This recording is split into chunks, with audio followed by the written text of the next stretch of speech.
நடிகர் ரஜினிகாந்த் கட்சி ஆரம்பிக்க மாட்டார். தேமுதிக மாநில துணை செயலாளர் எல்.கே. சுதீஷ் பேட்டி.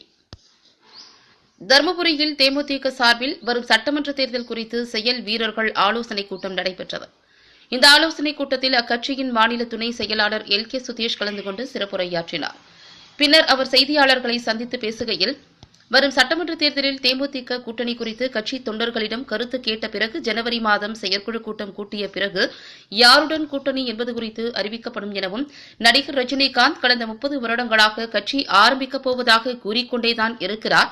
ஆனால் அவர் தற்போதும் கட்சி ஆரம்பிக்க மாட்டார் என கூறியவர், மத்திய அரசு கொண்டு வந்துள்ள 3 வேளாண் மசோதாவிற்கு தேமுதிக கட்சியும் எதிர்ப்பு தெரிவித்துள்ளது என கூறினார். அறிக்கை மூலமாக தலைவருக்கு ஒப்படைப்போம். எங்கள் கட்சியை பொறுத்த வரைக்கும் கீழே இருக்கின்ற தொண்டர்களுடைய கருத்துக்களை கேட்டுதான் நாங்கள் முடிவெடுப்போம். அதன் அடிப்படையில் வருகின்ற ஜனவரி மாதம் செயற்குழு கூட்டம் கூட்டி எங்களுடைய முடிவை கண்டிப்பாக தலைவர் அறிவிப்பார். ஏங்க 30 வருஷமாக இதே கேட்டிருக்கீங்கள, என்னை பொறுத்த வரைக்கும் கண்டிப்பாக அவர் கட்சி ஆரம்பிக்க மாட்டார். இதுதான் நான் பல முறை சொல்கிறான்னு, நான் இன்றைக்கி சொல்கிறேன். அவர் கட்சி ஆரம்பிக்க போகிறதில்ல. கட்சி ஆரம்பித்த பிறகு வீடு அதுக்கு கேள்விகளுக்கு பதில் சொல்கிறாங்க.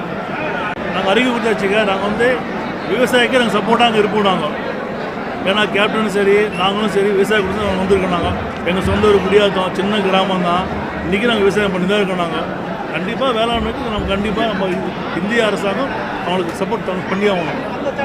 நாங்கள் போராடி இருக்கோம். நான் அதான் சொல்கிறேன். நான் ஒரு வருஷத்துக்கு முன்னாடி தமிழ்நாடு சார்பில் நம்முடைய விவசாய சங்கத்தை சேர்ந்து அனைத்து பேர் அவங்க ஒன்றா இருந்தாங்க.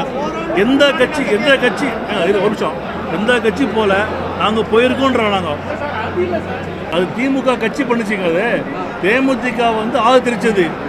டெல்லியில் நடைபெறுகின்ற விவசாய சங்கத்துக்கு எங்களுடைய தேமுதிக ஆதரவு. தேதி அறிவிக்கட்டும், நேரம் இருக்கிறதா இருக்கு.